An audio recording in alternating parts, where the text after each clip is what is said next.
19쪽 가셔가지고 삼각함수 내용 시작을 한번 해볼게요. 우선 이번 영상에서는 딱 어디까지 얘기할 거냐면은 요 3번까지 얘기한다고 생각하시면 됩니다.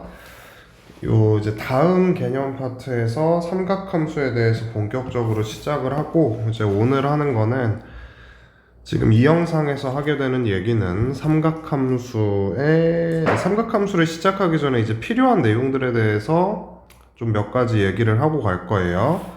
첫 번째로 반드시 이제 알고 가셔야 되는 내용이, 우리가 지금까지 알고 있던 각에 대한 정의를 좀 새롭게 하거든요.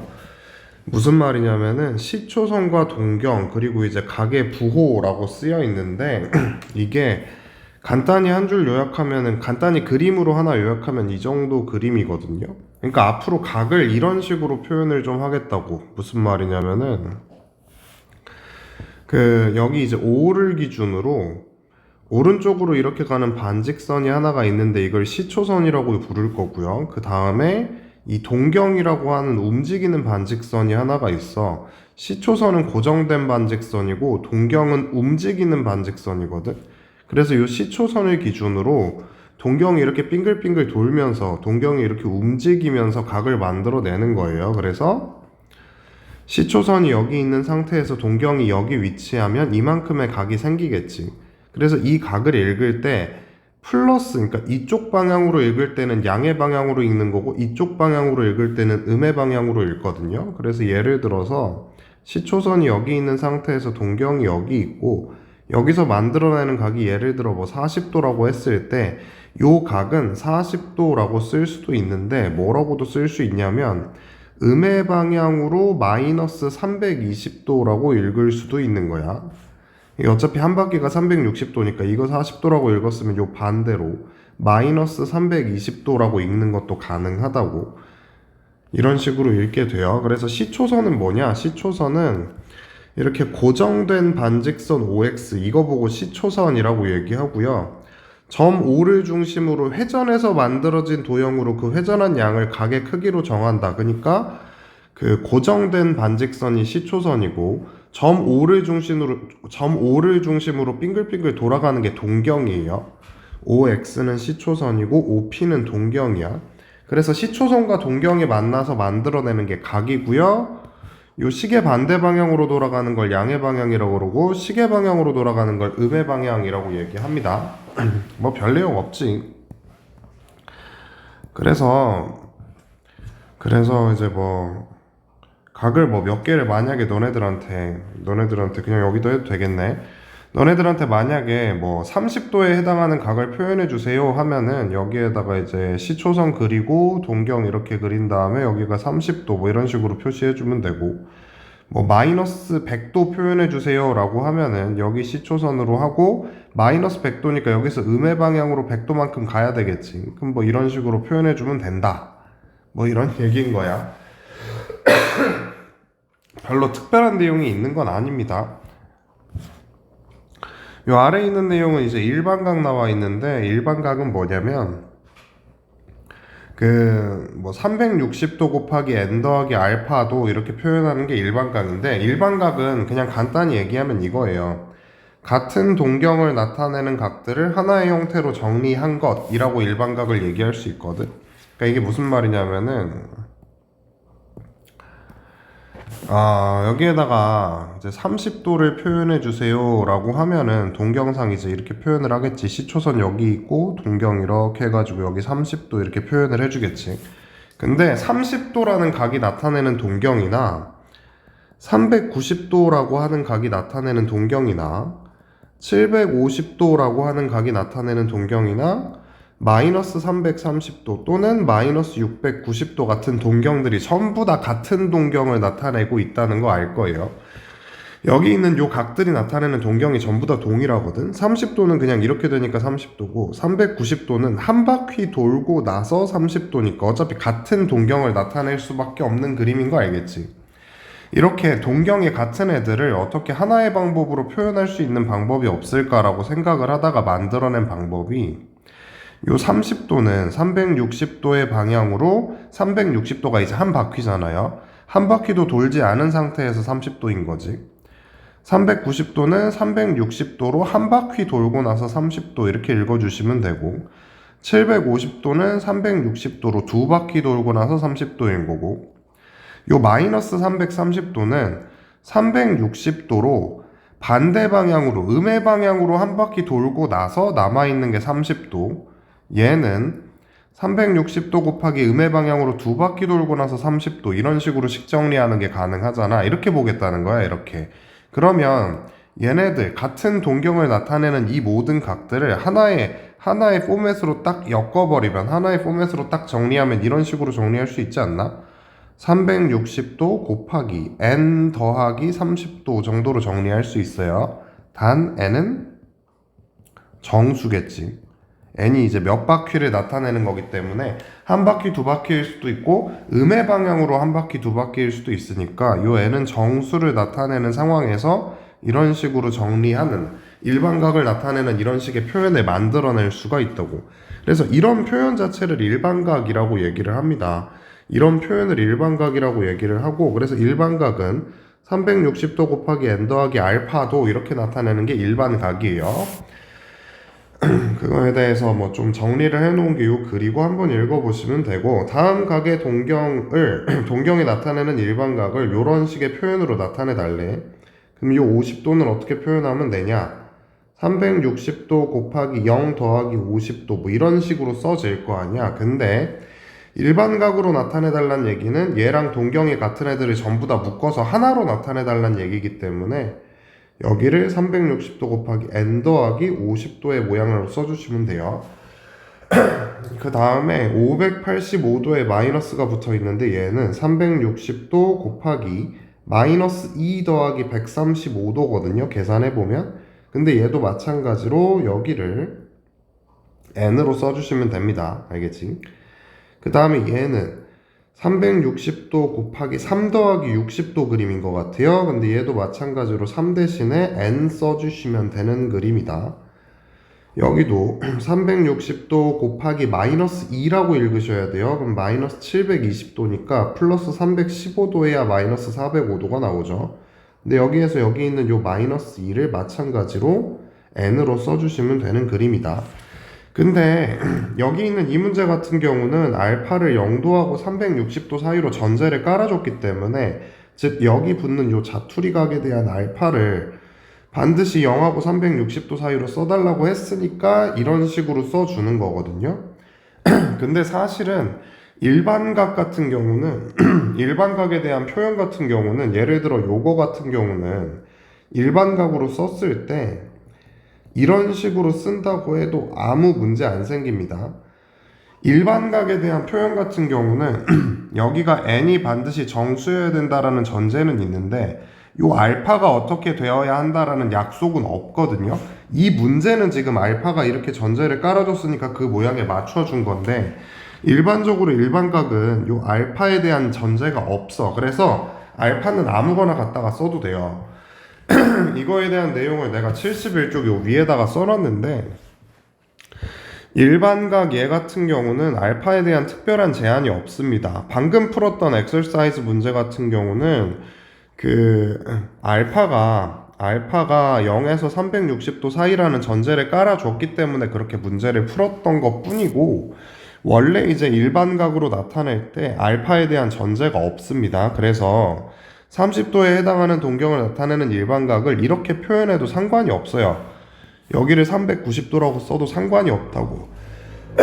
근데 이제 뭐 상식적인 선에서, 우리가 알고 있는 상식적인 선에서 이렇게 굳이 안 쓰겠지. 왜냐면 간단한 각이 있는데 굳이 이 각을 갖다가 쓸 이유가 없잖아. 그냥 360도 곱하기 n 더하기 30도라고 쓰면 되는데 굳이 여기를 굳이 390도 이런 식으로 쓸 이유가 없으니까 이렇게 많이 쓰는 것 뿐이지, 이렇게 반드시 써야 된다라는 게 아니라고요. 가끔가다 선생님들 중에서도 잘못 알고 계시는 분들이 있어서 이제 여기다가 써놨어요. 아래 있는 내용은 간단한 내용입니다. 4분면의 각인데 시초선 좌표 평면으로 올라가잖아요. 각을 좌표 평면에 올리게 되면은 일반적으로 X축 양의 부분을 시초선으로 많이 잡습니다. 무슨 말이냐면은 각을 만들 때는 우리가 이제 방금 전에 약속했듯이 시초선과 동경이 만나서 이루어지는 각 이렇게 약속을 했잖아. 근데 좌표 평면에서 각을 다룰 때는 일반적으로 이렇게 X축 양의 방향, 이쪽 방향을 시초선으로 많이 잡고 시작을 해. 그럼 여기가 시초선인 상태에서 어떤 각을 표현을 했을 때 그 각의 동경이 1사분면에 위치하면 1사분면의 각이라고 부르고요. 동경이 2사분면에 위치하면 2사분면, 3사분면에 위치하면 3사분면, 4사분면에 위치하면 4사분면의 각이라고 부릅니다. 동경의 위치에 따라서 몇 사분면의 각이다 라고 불러요. 그때 시초선은 반드시 X축 양의 방향으로 약속이 된다. 그러면 동경이 1사분면에 위치하려면 당연히 그 각이 0도하고 90도 사이여야 될 거 아니야. 1사분면에 위치하려면 동경이 1사분면에 위치하려면 그 각이 반드시 0도하고 90도 사이여야 되는데 이게 몇 바퀴 돌았는지 모르잖아요. 그러니까 무슨 말이냐면은 뭐 한 2바퀴 돌고 나서 이렇게 가더라도 1사분면에 동경이 위치하잖아. 그러니까 얘가 몇 바퀴 돌았는지 모르기 때문에 앞에 360 곱하기 n을 붙여줍니다. 몇 바퀴 돌았는지 모르겠지만 어쨌든 그 남는 자투리 각이 반드시 0도에서 90도 사이여야 된다 이렇게 읽는다고요. 그러면 마찬가지로 2사분면은 90도하고 180도 사이고요. 3사분면은 180도, 270도 사이, 4사분면은 270도, 360도 사이예요. 경계에 해당하는 각은 어느 사분면의 각도 아니기 때문에 경계는 제외가 됩니다. 알았지? 시초선은 X축 양의 방향으로 정한다고 했고요. 그래서 이제 뭐 이거에 대한 문제를 하나 풀어보면은 이거 뒤에도 있는 문제니까 잘 보시면 뒤에서 따로 설명 안 할게요. 뒤에도 있는 문제니까 잘 보세요. 세타가 제 3, 4분면의 각이라고 되어 있습니다. 그러면 세타는 반드시 360도 곱하기 n 더하기 180도 360도 곱하기 n 더하기 270도 사이의 각일 수밖에 없어. 근데 3분의 세타가 몇 사분면의 각인지 물어봤으니까 이걸 3으로 나눠주면은 120도 곱하기 n 더하기 60도 120도 곱하기 n 더하기 90도라고 쓸 수 있죠. 그럼 이 상태에서 이제 잡스킬이 하나 들어가는데 그게 뭐냐면 여기 있는 n이 정수라는 거 알잖아요. n이 정수이기 때문에 세상에 있는 모든 정수는 3으로 나누면 나누어 떨어지거나 3으로 나눴을 때 나머지가 1이거나 3으로 나눴을 때 나머지가 2 이거 셋 중에 하나는 반드시 걸릴 수밖에 없잖아. 세상에 있는 모든 정수는 3으로 나누면 나누어 떨어지거나 나머지가 1이거나 나머지가 2겠죠. 그러면 n이 3k, 즉 3으로 나누어 떨어지는 모양이라고 생각하면 n자리에 3k를 대입해 주시면 360 곱하기 k 더하기 60도가 되고요. 360도 곱하기 k 더하기 90도가 되지. 즉 얘는 몇 도하고 몇 도 사이의 각일 수밖에 없냐면 60도하고 90도 사이에 있는 동경을 가질 수밖에 없어. 그치? 왜냐면 이게 몇 바퀴에 대한 거니까 몇 바퀴를 돌았든 어쨌든 60도하고 90도 사이에 있으면 얘가 몇 바퀴를 돌았건 여기 있는 60도랑 90도 사이에 있다는 얘기니까 동경이 여기 어딘가 위치할 수밖에 없죠. 즉 얘는 1사분면에 들어갈 수밖에 없다고. 그럼 요때는 반드시 얘는 몇 사분면의 각이다? 제1사분면의 각이다. 그 다음에 세타가 n이 3k 플러스 1일 때를 보면은 n자리에 3k 플러스 1이 들어가면은 360도 곱하기 k 그리고 요 1이 120도랑 곱해지니까 120이고요. 거기에 60 더하면 180도. 이쪽도 마저 전개해서 계산 다 해주면은 210도라고 나오겠지. 그럼 여기서도 마찬가지로 180도랑 210도만 보면은 제3, 4분면의 각인 거 알 수 있고 n이 3k 플러스 2라고 하면 계산해주면 요 2가 120이랑 곱해지면 240이고 60 더하면 300도죠. 여긴 330도고 그럼 요 상태를 읽어보시면 300도랑 330도만 읽으면 되니까 제4, 4분면의 각이겠지. 그러면 우선 여기서 질문이 생겨야 되는 게, 의문이 생겨야 되는 게, 왜 하필 3이냐, 뭐 이런 생각이 들 건데, 왜 하필 3으로 나누는 걸로 기준으로 잡냐, 라고 하는 질문이 생겨야 되는데, 그게 이제 왜 3으로 나누는 걸 기준으로 잡냐면, 여기가 120도니까 그래요. 여기가 360도가 되면, 보시다시피 되게 읽는 게 편하거든? 여기가 360도가 되면은, 어쨌든 여기가 몇 바퀴에 해당하는 거니까 얘를 신경 쓸 필요가 없어. 왜냐면 얘는 사분면에 영향을 주지 않기 때문에 이 뒤에 각만 보면 되는 거죠. 그러니까 여기가 360도면 되게 편해. 근데 여기가 지금 120도니까 3을 기준으로 잡아가지고 여기를 360도로 만들어주는 작업을 하는 거예요. 그럼 만약에 너네가 뭐라고 정리를 했는데 어떤 애가 90도 곱하기 n 더하기 뭐 몇 도 뭐 이런 식으로 구조가 나왔다고 해봐.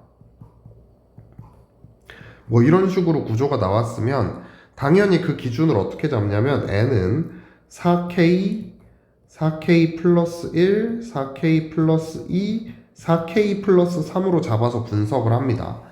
n이 4의 배수일 때 4로 나눴을 때 나머지가 1인 경우, 2인 경우, 3인 경우 이렇게 나눠서 분석을 해요. 즉 여기 있는 90도를 360도로 만들 수 있는 그걸 잡아가지고 하는 거야.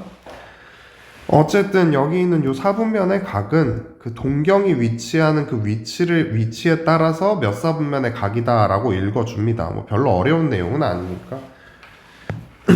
그러면 이제 여기 있는 요 5가지 내용을 여러분들이 좀 외워주셔야 돼요. 이게 뭐 하나씩 증명할 수도 있긴 한데 이게 증명보다 중요한 게 그냥 보자마자 이 말이 튀어나와야 돼. 이런 표현이 등장하면 이 식이 바로 생각이 나셔야 된다고.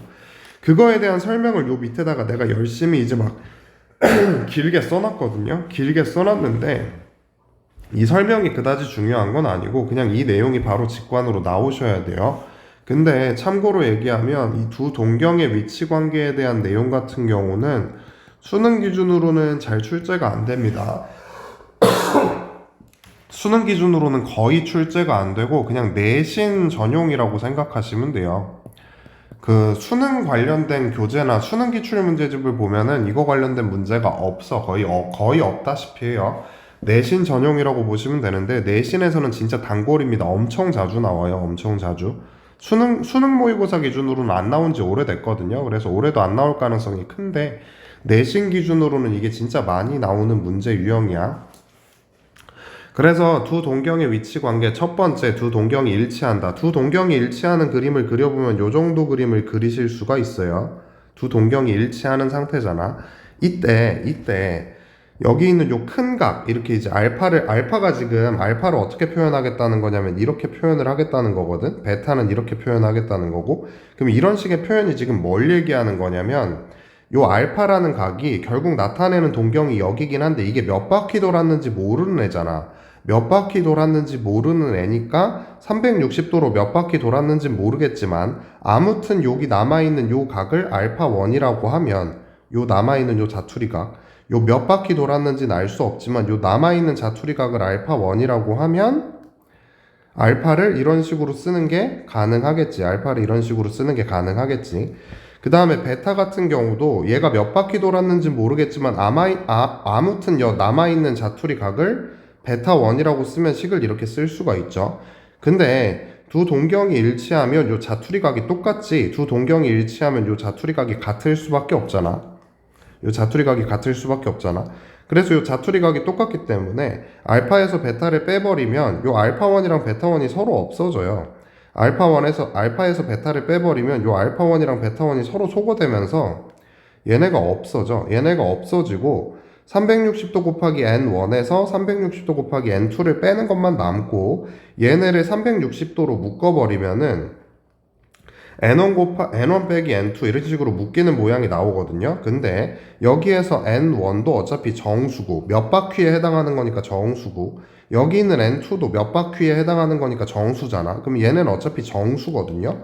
그러면 n1 빼기 n2 역시도 정수끼리의 뺄셈이니까 무조건 얘도 정수일 수밖에 없거든. 그래서 얘를 그냥 하나의 깔끔한 정수 n으로 약속을 해버리면 그 두 동경이 일치하는 상황을 정리하면 그 동경에 해당하는 그 각을 서로 뺐을 때 360도의 배수가 나오면 그게 이제 동경이 일치하는 상황이에요. 뺐을 때 360도 곱하기 n, 이게 이제 동경이 일치하는 상황이야. 같은 방식으로 접근을 하면은 두 동경이 일직선 위에 있고 방향이 반대인 이 두 번째 그림을 보시면 동경이 일직선상에 있는데 방향이 서로 이렇게 반대로 가고 있죠. 이 그림은 이제 어떤 식으로 해석하는 게 가능하냐면 여기 있는 이 각에서 여기 있는 이 각을 빼면 여기가 나올 건데 이게 이제 180도잖아요. 즉, 요 각에서 요 각을 뺀 거, 여기 있는 알파 1이라는 자투리 각이랑 베타 1이라는 자투리 각을 뺐을 때 나오는 게 180도인 거 알겠지? 그래서 얘는 뺐을 때 180도다 라고 보는 거예요. 뺐을 때 180도다. 근데 몇 바퀴 돌았는지는 알 수 없기 때문에 몇 바퀴 돌았는지는 모르겠지만 빼봤더니 180도 이렇게 받아들이는 거야. 몇 바퀴 돌았는지 모르겠지만 빼봤더니 180도. 요 세 번째 그림, 이 세 번째 그림이 이제 X축 대칭에 대한 그림인데 요 X축 대칭에 대한 그림도 같은 식으로 해석해요. 여기 있는 요 자투리 각이 X축 대칭 관계니까 이 각이 요 밑에 있는 이 각이랑 똑같거든.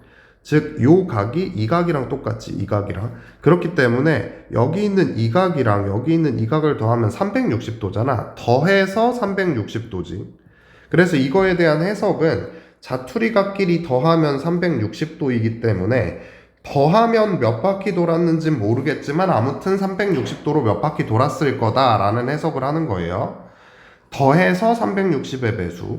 다시 동경이 일치하면 빼서 360도의 배수. 동경이 일직선 위에 있고 방향이 반대면 뺐을 때 남는 게 180도. 뺐을 때 남는 게 180도. 동경이 X축 대칭이면 더했을 때 360의 배수. 그 다음에 동경이 Y축 대칭이면 이 각이 이 각이랑 똑같기 때문에 자투리각 둘이 더하면 180도거든요. 자투리각 더하면 180도. 그래서 더하면 180도라고 외우시면 돼. 그 다음에 y는 x 대칭이면은 y는 x 대칭이면 여기 있는 요 베타라는 자투리 각이 여기랑 똑같거든요. 이게 y는 x 대칭 관계니까 이 각이 이 각이랑 똑같은 거 알겠지? 그래서 얘는 더해서 90도, 더해서 90도로 받아들여 주시면 됩니다. 이해가 안 되면 본인이 그림을 그려놓고 직접 증명을 한번 해보셔도 돼요. 그다지 어려운 내용은 아니고 요 그려져 있는 그림 토대로 한번 증명을 해보셔도 되고, 아무튼 중요한 건 여기 있는 요 내용이 기계적으로 좀 튀어나와야 된다. 그림이라든지 요 증명까지 완벽하게 하면 좋긴 한데 그거는 이제 천천히 하셔도 되는 내용이고 우선 이런 표현이 등장하면 요 5가지 표현이 등장하면 머릿속에 이 공식들이 바로바로 떠오르셔야 됩니다. 한번 연습을 해보면 이거야. 세타를 나타내는 동경이랑 7세타를 나타내는 동경이 일직선 위에 있고 방향이 반대라고 되어 있습니다. 일직선 위에 있고 방향이 반대라고 되어 있어. 근데 이거 문제를 좀 수정을 해야 되는데 왜냐면 너네가 지금 요 호도법을 배우기 전이라서 이게 어떻게 되는지 몰라요. 그냥 하나 정도만 알아두세요. 그냥 이거 먼저 얘기할게. 파이는 180도입니다. 파이는 180도야. 이거에 대한 설명은 이어서 할 거고, 그러니까 요 세타가 지금 뭐란 얘기냐면 요 세타가 0도하고 180도 사이란 얘기예요. 알았지? 이 상태에서 한번 풀어볼게. 세타를 나타내는 동경이랑 7세타를 나타내는 동경이 일직선 위에 있고 방향이 반대래. 그러면 뺐을 때 180도라고 돼 있거든요. 이거 바로 떠오르셔야 된다고. 이거 일일이 증명하고 있을 시간 없으니까 뺐을 때 180도라고 바로 알아두시면 돼요. 그러면 이게 6세타가 360도 곱하기 n 더하기 180도라고 정리가 되고 6으로 나눠버리면 세타는 60도 곱하기 n 더하기 30도잖아. 근데 우리가 이제 당연히 알고 있다시피 요 n은 정수죠. 그러면 정수 범위에서 얘가 0도하고 180도 사이에 들어가게 각을 한번 찾아봐. 그러면 n이 0일 때 세타가 30도가 되겠죠. 그리고 n이 1일 때 세타는 90도가 될 거고, n이 2일 때 세타가 150도가 되는 거 이해되지? 요렇게 3개, 30도, 90도, 150도 이렇게 3개 있을 거예요. n이 3 들어가 버리면 180도 넘어가는 거 알겠죠? 그래서 이거 만족하는 세타는 30도, 90도, 150도 이렇게 3개 있거든요. 근데 이거 다 더하면 270도잖아. 근데 270도를 호도법으로 나타내면 이거거든. 그래서 답은 이건데 파이가 왜 180도인지에 대해서 설명을 할게. 우선 요 앞에 있는 내용은 반드시 외워야 된다 그랬고요. 이 내용 알고 있는 상태에서 60분법과 호도법으로 갈게요. 60분법과 호도법. 간단히 얘기하면은 요거 하나만 외워주시면 돼. 파이는 180도다. 파이는 180도다. 파이는 180도다. 파이는 180도다. 이거 하나 외우면 끝이거든요. 근데 왜 파이가 180도인지 얘기를 해야 될 거 아니야? 왜 파이가 180도인지 알아야 될 거니까. 그러면 이게 뭐냐면 각을 나타내는 단위가 두 개 있다라고 생각하시면 돼요. 각을 나타내는 단위는 크게 두 가지가 있다라고 생각하시면 돼. 하나는 60분법이고 하나는 호도법이야. 60분법은 뭐냐면 원 있잖아요, 원. 이런 원이 하나 있었을 때 요 원에 있는 요 각 있잖아. 요 가운데 있는 각. 요 원의 중심을 둘러싸고 있는 이 각. 이 각을 360 등분한 거를 1도라고 얘기하는 게 60분법이야. 그냥 간단히 얘기하면 60분법은 뭐냐면 우리가 각을 처음 배우기 시작해서 지금까지 각을 표현하는 방법이었다고. 무슨 말인지 알지? 뭐 여기 정삼각형 이렇게 있어. 그럼 정삼각형 여기 한 각이 몇 도냐? 그럼 60도라고 얘기했잖아요. 그치? 이게 1도가 60개가 모여서 60도가 되는 거지. 그래서 60분법 같은 경우는 몇 도라고 작성하는 게 60분법이야. 근데 호도법은 뭐냐면 몇 라디안이라고 작성하는 게 호도법이에요. 몇 라디안이라고 각을 작성을 하는 게 호도법이야. 그럼 이 라디안이 어떤 의미를 갖는 거냐면 1라디안에 대한 약속이 있어요. 1라디안에 대한 약속이 있는데 1라디안이 뭐 보고 1라디안이라고 그러냐면은 부채꼴이 하나 있거든. 근데 이 부채꼴에 반지름의 길이랑 호의 길이랑 똑같아. 반지름의 길이랑 호의 길이가 똑같은 부채꼴의 중심각의 크기를 1라디안이라고 약속을 한 겁니다. 반지름의 길이랑 호의 길이랑 같은 어떤 부채꼴의 중심각의 크기를 1라디안이라고 약속을 한 거야. 그러면 1라디안이 이제 니네가 몇 도인지 궁금할 거 아니야. 1라디안이 몇 도일까? 라고 하는 거를 이제 한번 증명을 해보면 이런 식이야. 여기 이렇게 큰 원이 하나 있거든요. 근데 요때 원의 중심을 여기라고 하면 어떤 부채꼴이 하나가 있는데 그 부채꼴에 반지름의 길이랑 호의 길이랑 같다라고 해볼게. 그럼 요 반지름의 길이도 r이고 호의 길이도 r인 거 알겠지? 그때 요 중심각의 크기를 1라디안이라고 약속한다 그랬잖아. 근데 1라디안이 몇 도인지 궁금하니까 다시 그리자. 원이 이렇게 하나가 있고 중심 짠 여기를 1라디안 이게 이제 알파도라고 해볼게요. 여기 반지름 r이고 호의 길이도 r인 거지. 그러면 이걸 뭘로 구하냐면 비례식으로 구합니다. 비례식. 여기 원 전체에 해당하는 중심각은 360도잖아. 근데 요 호에 대한 중심각은 알파잖아. 원 전체에 대한 둘레의 길이 원주의 길이라고 그러죠. 원주의 길이 구하는 공식이 2파이 r이었지. 근데 이 호에 대한 이 부채꼴에 대한 호의 길이는 r인 거 알잖아요. 그럼 이런 식의 비례식을 세울 수 있잖아.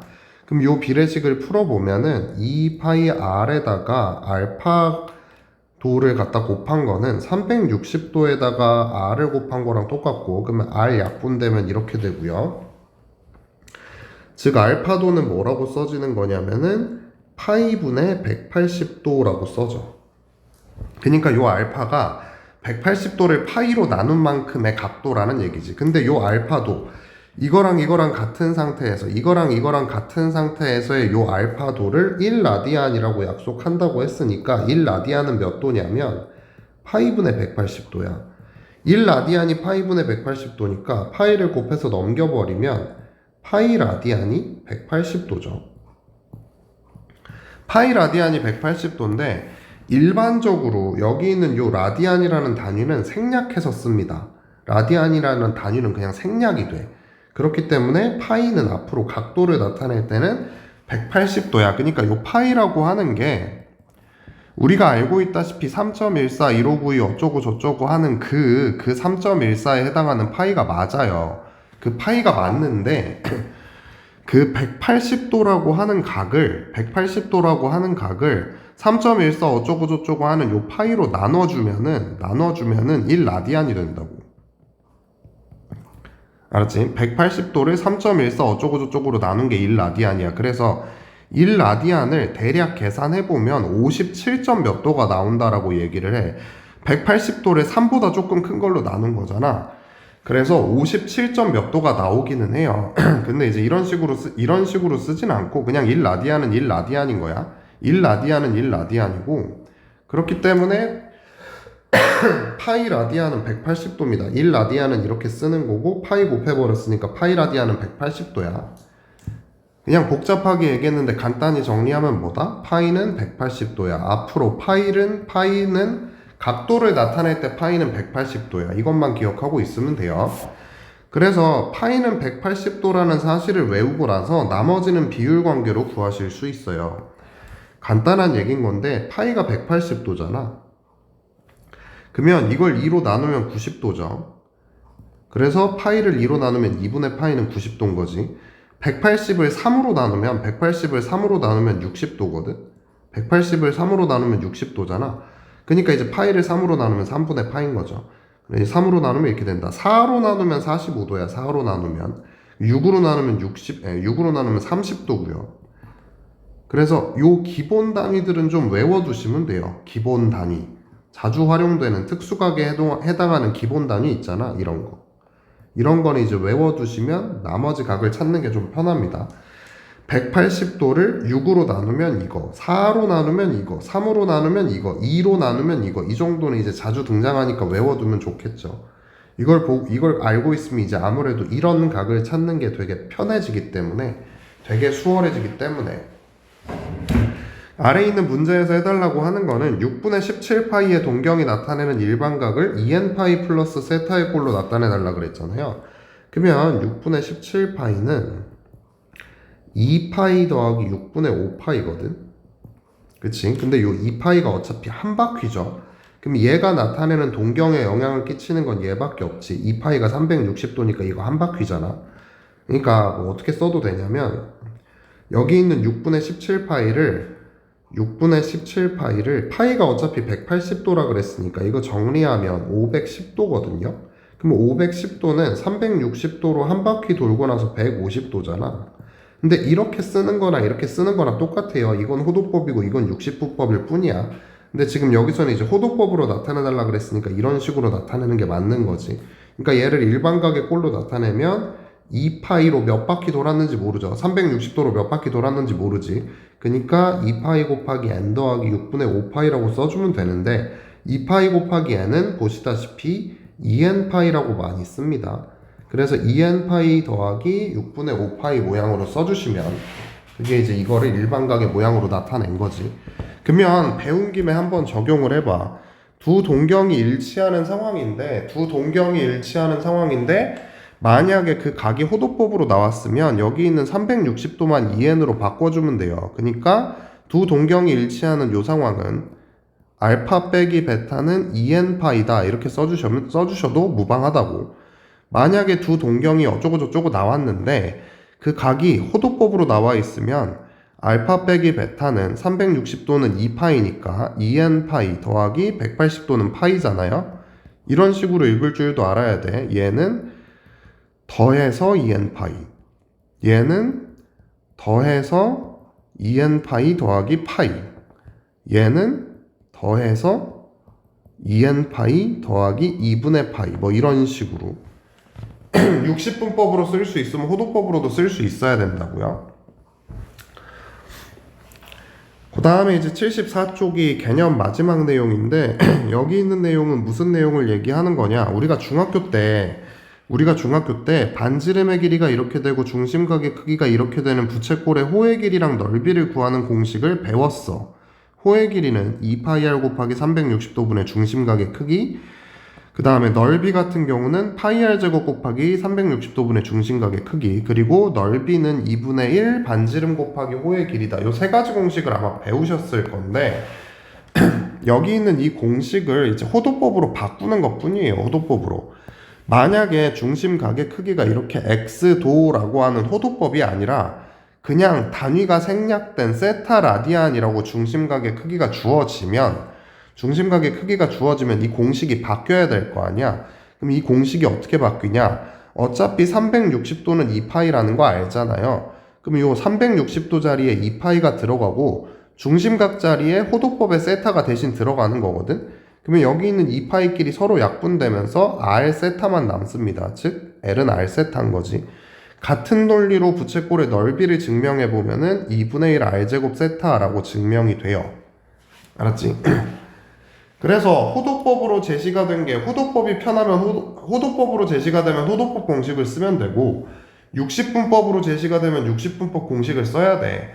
그 호도법으로 제시가 됐는데 그거 호도법으로 외우는 거 귀찮다고 60분법으로 바꿔갖고 계산하고 있으면 그만큼 미련한 짓이 없어요. 이거 어차피 나중에 다 해야 되는 거거든. 이거 모르면 못 푸는 문제도 나와요. 그러니까 그냥 이 방식 두 가지 다 외워주시면 돼요. 부채꼴 호의 길이는 L은 R 세타, 넓이는 S는 2분의 1 R제곱 세타, S는 2분의 1 RL. 이 공식은 그냥 그대로고요. 중학교 공식 그대로. 그러니까 요 페이지에서 여러분들이 외워주셔야 되는 거는 요 공식이랑 여기 있는 중학교 때 사용했던 공식. 중학교 공식도 까먹으면 당연히 안 되죠. 60분법으로 제시되면 이걸로 푸는 게 더 편할 수 있으니까. 공식 적용 한번 해보면 반지름의 길이가 3이다. 그럼 R은 3이란 얘기지. 중심각의 크기가 5분의 2파이다. 중심각의 크기 세타는 5분의 2파이다. L은 어떻게 구한다 그랬냐? L은 R 세타. 얘네 둘이 곱해주시면 되는 게 L이고요. S는 2분의 1 R 제곱 세타라 그랬으니까 공식에다 집어넣어서 계산하시면 되는 그런 문제예요. 그 다음에 이제 아래에 있는 거는 마찬가지로 공식 적용인데 호의 길이가 14, L은 14인 거죠. 그 다음에 중심각의 크기는 세타라고 많이 쓰는데 이게 4분의 7이라고 나와 있네. 세타가 4분의 7. 부채꼴의 넓이 구해달래요. 근데 L은 R 세타라 그랬잖아. 14는 R 곱하기 세타야. 그러면 이거 계산해주면 R은 8인 거 알겠지? 그럼 R은 8인 상태에서 넓이 구하는 공식. 넓이는 어떻게 구한다? 2분의 1 R, L 이렇게 구하는 방법이 있다 그랬죠. 이 계산해서 답 써주시면 되는 문제입니다. 우선 내용 설명이 뭐가 좀 길어진 것 같은데 실상 내용은 그다지 별거 없어요. 그다지 별거 없어. 몇 가지 개념적인 약속 같은 거 몇 개 외워주시면 거의 끝나는 내용이거든요.